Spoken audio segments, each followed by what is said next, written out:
De mémoire d'hippopotame, de girafe ou de hibou. Enfin, pas vraiment de mémoire d'éléphant, parce que ça s'était pas passé il y a si longtemps. Sélim, le sage du village, avait jamais vu ça. Le matin, quand il s'est réveillé, les troncs des palmiers et des manguiers étaient couverts de givre. Il y avait de la neige partout dans la prairie. Et le vent tourbillonnait tellement fort, il faut croire que Pipoun était descendu jusque-là. Toujours est-il que Sélim n'en revenait pas.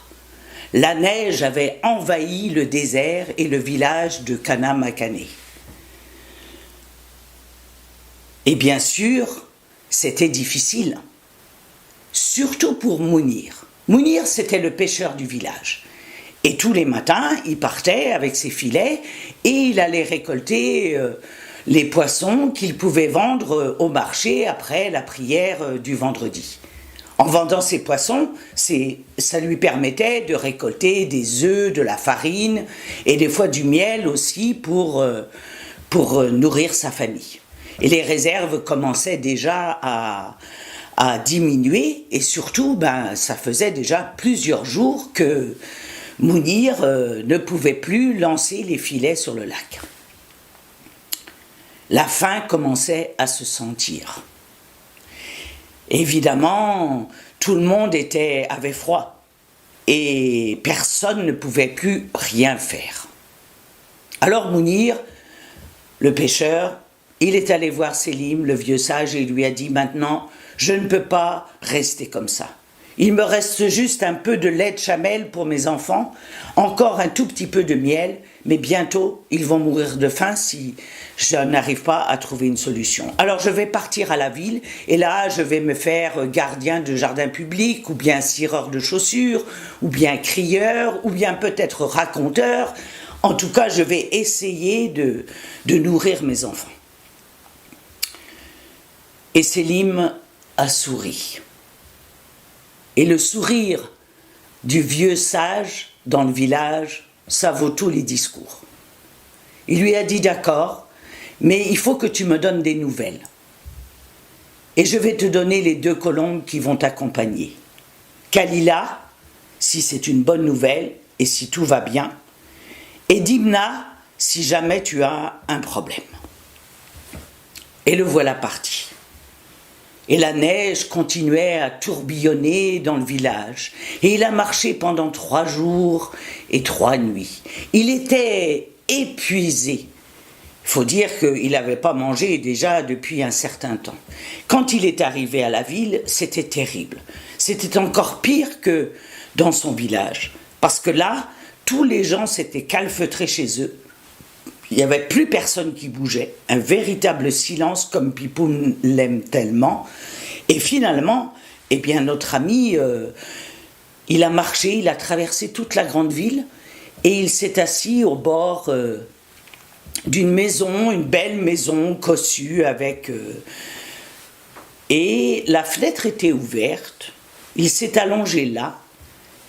Et il y avait la mère de famille qui était en train de préparer le poulet de la semaine. Un poulet farci.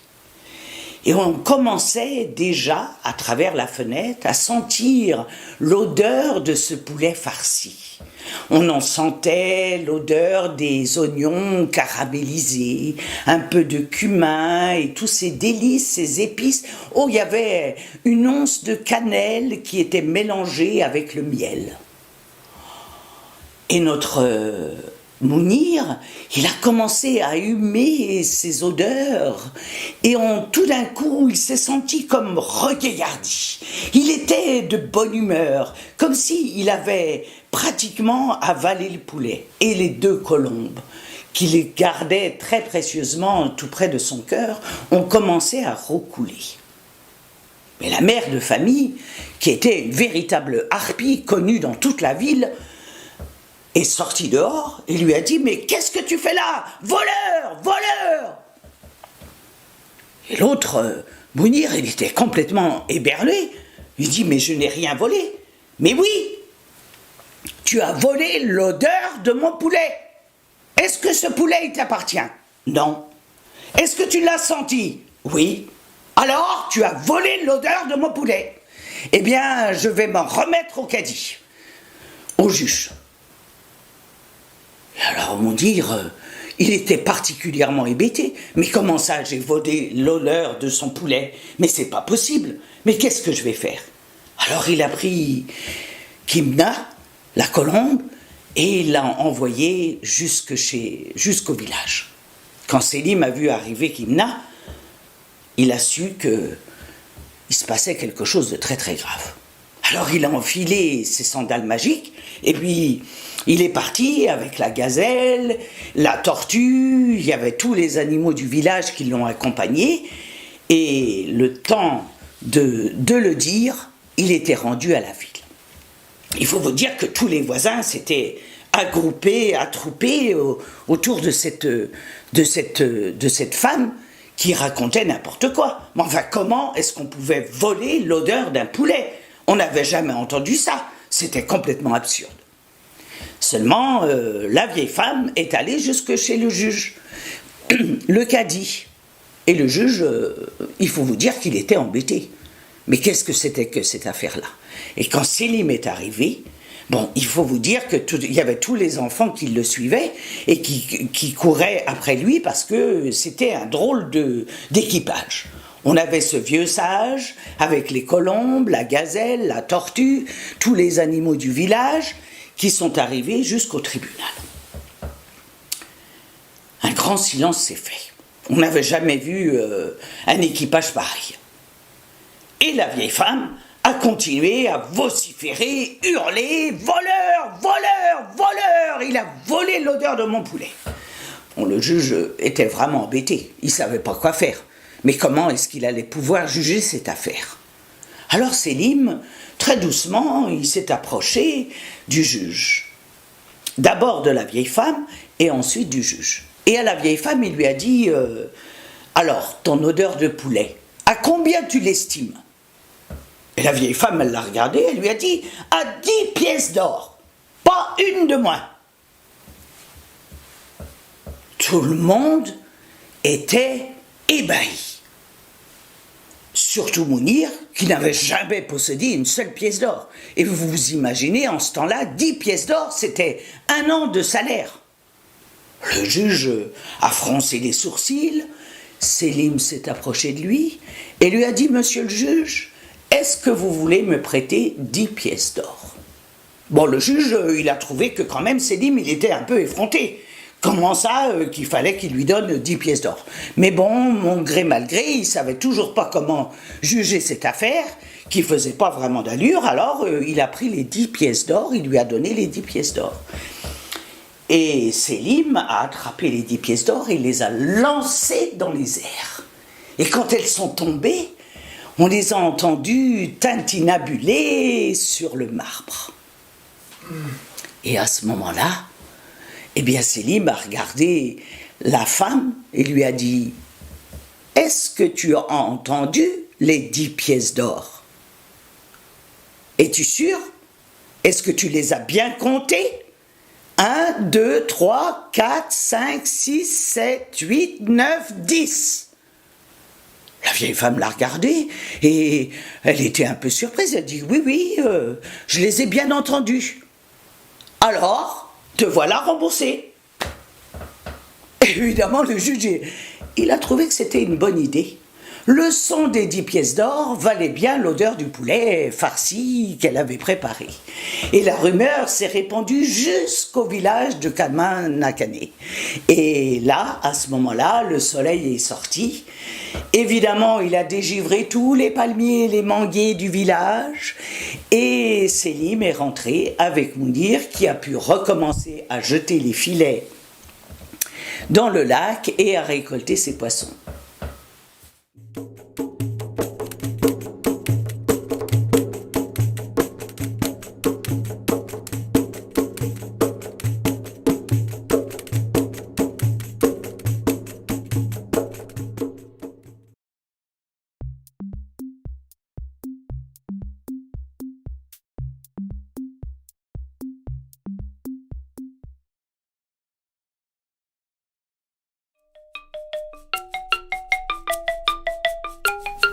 C'est l'histoire d'une petite souris qui vivait dans une grange.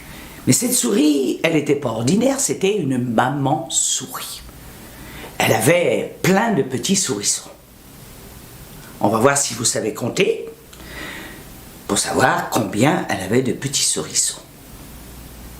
10, 20, 30, c'est évidemment une maman souris.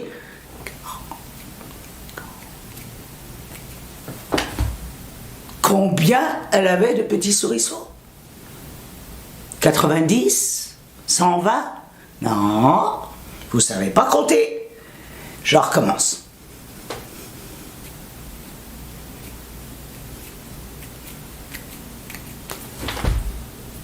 Elle avait 123 petits sourissons. Et qu'est-ce que d'après vous, 123 petits sourissons, ça fait dans le fait d'une grange? Alors que dehors il pleut à boire de gouttes, et ben ça crie, ça hurle, ça se promène dans tous les sens. Et maman souris, elle a la tête grosse comme une citrouille. Elle sait pas quoi faire de ces petits sourissons. Et puis tout d'un coup, on aurait dit que le soleil l'avait entendu. Au milieu de la grosse averse, on a vu un rayon de soleil qui a percé la lucarne de la grange. Et là, maman souris, elle a eu une bonne idée. Elle a décidé d'amener ses petits sourissons en promenade. Seulement dehors, comme il pleuvait à boire de gouttes, eh ben, il fallait les habiller, les petits sourissons. Alors elle leur a mis à chacun des bottes de pluie, des pantalons de pluie, des vestes de pluie, des chapeaux de pluie. Et il y en avait un qui était un peu plus gros que les autres, et à lui, elle lui a donné le parapluie. Et les voilà, les 123 petits sourissons qui suivent maman souris, qui déboule l'escalier et qui arrive dehors. Seulement comme il a plu à boire de gouttes, eh bien évidemment il y a plein de flaques d'eau dehors. Alors qu'est-ce que les petits sourissons ils font? Eh bien comme tous les enfants du monde, ils commencent à jouer dans les flaques d'eau. Et flip-flop, et flip-flop, et flip-flop. Et celui qui est un peu plus gros, un peu plus fort que les autres, celui qui tient le parapluie, il se met sur le fait du trottoir et flop, il tombe dans la flaque d'eau. Et ils commencent à s'amuser comme ça, et maman Souriceau, elle est sûre qu'après ça, ils vont être tranquilles. Seulement juste à ce moment-là, qu'est-ce qu'on voit arriver au bout du champ? Un gros chat noir. Ouh, maman Souriceau, elle a très très peur. Elle frappe dans ses mains et tous les petits souriceaux, ils rentrent à la maison. Oh là là, il y en a qui sont pas très rapides, qui perdent leurs bottes de pluie, qui écrasent le parapluie, qui tombent dans les flaques d'eau. Mais finalement, ils finissent par remonter l'escalier. Ils arrivent en haut et là, ils regardent par la lucarne. On voit tous les 123 petits souriceaux, leurs petits museaux, qui regardent en bas et maman sourit. Et là, tout seul devant le gros chat noir, où les petits commencent à brailler, les plus grands essayent de les consoler. Ils sont sûrs que maman souris va se faire manger par le gros chat noir. Ils ont peur, ils disent rien. Et là, il se passe quelque chose d'extraordinaire. Maman souris, elle regarde le chat droit dans les yeux. Elle met les mains sur ses hanches et elle lui dit « Wouf! Wouf! » Ah! Le chat, Il n'en croit pas ses oreilles. Il a le poil tout hérissé, il s'en va. Et maman souris, super fière, elle sautille dans les flaques d'eau, elle remonte les escaliers, et les petits souriceaux, ils sont tellement contents qu'ils s'applaudissent. Et là, elle regarde chacun des petits souriceaux droit dans les yeux, et elle leur dit « Vous voyez l'avantage, les enfants, de savoir parler deux langues. »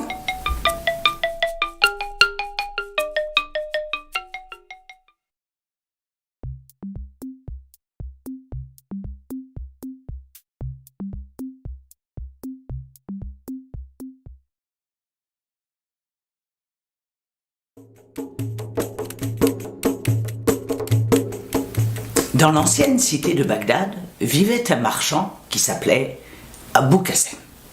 Et Abou Qassem, il était très très riche, mais il était aussi très avare, grippe-sous, très proche de ses sous. Mais ce qui le rendait reconnaissable parmi tous les marchands de la ville, c'était ses babouches. Ses chaussures orientales avec le petit bout qui remonte comme la queue du scorpion. Et les babouches d'Abou Qassem, mes amis, elles étaient toutes rapiécées, clouées, puantes, qu'on pouvait les sentir de Bagdad jusqu'au Caire, en passant par Montréal, Ottawa et Panama. C'est vous dire.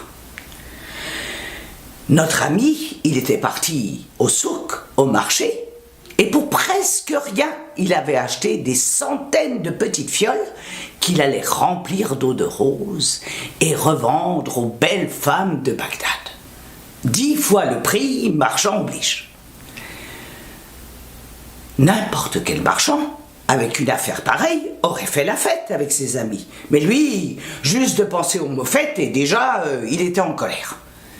Seulement, une fois n'est pas coutume, il a décidé d'aller au hammam.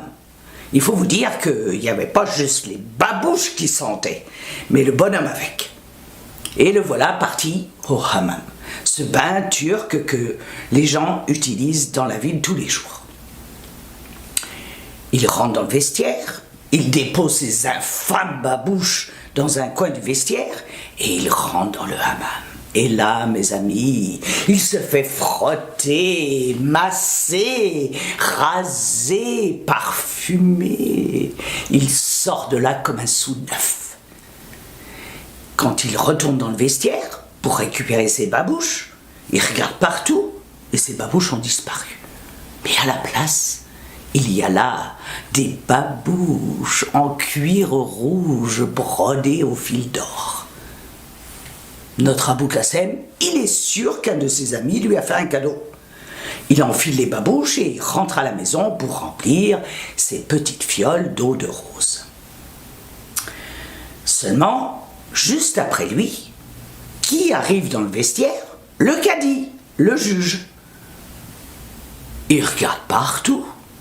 Ses babouches ont disparu, mais à la place, il commence déjà à les sentir. Les infâmes babouches d'Abou Qassem, toutes rapiécées, clouées, puantes, qu'on peut les sentir de Bagdad jusqu'au Caire en passant par Montréal, Ottawa, Istanbul. Alors le juge, il convoque Abou Qassem. Et Abou Qassem, il est un peu surpris, il baisse les yeux, il n'ose pas trop regarder le juge, il a peur. Et le juge lui dit « Qu'est-ce que tu as dans les pieds, Abou Qassem ?» Il dit « Ben, monsieur le juge, des babouches. » Il dit « Oui, et à qui sont-elles, ces babouches ?»« Ah, je ne sais pas, monsieur le juge. J'étais parti au hammam, et là, un ami m'a fait un cadeau. J'ai trouvé ces magnifiques babouches en cuir rouge brodées au fil d'or. » Oui, mon ami, sache que ces babouches, ce sont les miennes. Alors, Abou Qassem, t'es un sacré voleur. Et pour ta peine, je te condamne à 1000 dirhams d'amende. Ouh, ça c'est de l'argent, mes amis. Hein. C'est au moins 1000 piastres. Puis on va dire américain, parce que le canadien vaut rien du tout. En ce moment, notre Abou Qassem, il n'est pas content, mais il est obligé de payer ses 1000 dirhams d'amende. Il retourne à la maison, là il a toutes ses petites fioles sur sa table, sa fenêtre est ouverte, il prend ses infâmes babouches et il les jette par la fenêtre. Bon débarras les babouches. Seulement, les babouches, elles tombent dans un tout petit ruisseau qu'il y a sur le bord de sa porte. Et puis le ruisseau, il finit par devenir un torrent, et puis le Tigre, et puis l'Euphrate, et les babouches arrivent dans la mer. Et ce jour-là, les pêcheurs, quand ils remontent les filets, qu'est-ce qu'ils trouvent dans les filets? Les babouches d'Abou Kassem. Ils récupèrent les babouches, et évidemment, les pêcheurs, ils savent exactement où reste Abou Kassem dans la ville. Ils arrivent devant sa porte, ils voient sa fenêtre ouverte, ils prennent les babouches et ils lancent les babouches par la fenêtre. Et là, les babouches, tout doucement, finissent par tomber sur les centaines de petites fioles et patatri, patatrac, tout son trésor et son affaire à terre. Oh, Abou Kassem, il a la fumée qui lui sort par les oreilles tellement il est en colère. Mais il dit, mais qu'est-ce que c'est que ces babouches-là? Alors notre ami, il se dit, il faut que je m'en débarrasse. C'est pas possible là. Je viens de perdre toute mon affaire. Il s'en va dans son jardin, et là, il commence à creuser. Et il creuse, il creuse, il creuse, il creuse, il creuse, tellement profond qu'il finit par prendre les babouches, il remet les babouches dans le trou, et tape, et tape, et tape, et tape, et tape, il remet la terre, et bon débarras les babouches. Seulement 2 fois, hélas, qui est-ce qui l'avait vu? Le voisin. Et connaissant Abou Kassem, pingre, avare comme il était sûr qu'il avait caché un trésor dans son jardin. Et dans ces pays-là, quand on a un trésor, il faut en donner la moitié au calife. C'est un peu comme chez nous, il faut payer de temps en temps ses impôts. Qu'est-ce que le voisin a fait? Il est parti voir le juge. Et il lui a dit, monsieur le juge, Abou Kassem, il a caché un trésor dans son jardin et il ne veut pas le dire. Bon, le juge, il est un peu ennuyé, il a autre chose à faire que de s'occuper des affaires d'Abou Kassem, mais bon, il convoque Abou Kassem, il lui dit, Abou Kassem, qu'est-ce que t'as caché dans ton jardin? Qu'est-ce que t'as enterré dans ton jardin? Abou Kassem, l'air un peu pitoyable, baisse les yeux, finit par regarder le juge et lui dit, ben mes babouches. Évidemment, tout le tribunal éclate de rire. Qui c'est qu'enterre des babouches dans un jardin? Non mais Abou Kassem, tu te moques de moi là. Non seulement t'es un voleur, mais maintenant t'es un menteur. Alors pour ta peine, je te condamne à 2000 dirhams d'amende. Oh, Abou Kassem là, il commence à s'agenouiller, il se lamente, il pleure, il crie.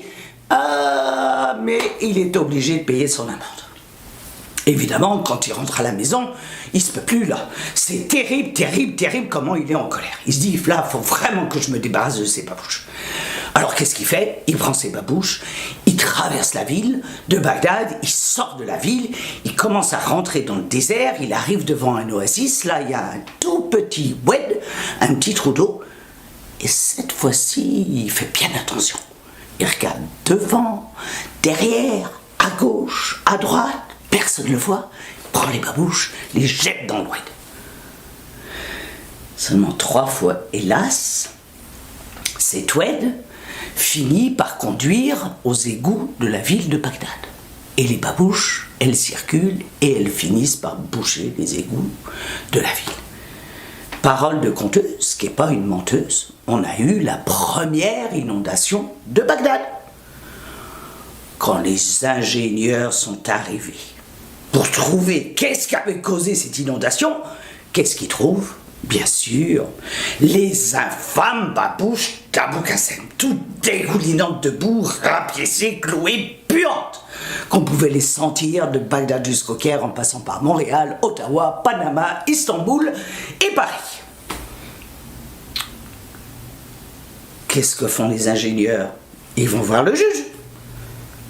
Et le juge là, il dit, ah non, c'est pas possible là. Je ne vais pas passer mes journées à m'occuper de cet Abou Kassem. Mais bon, il est obligé de le convoquer. Parce que, quand même, là, on a une grande inondation de la ville de Bagdad.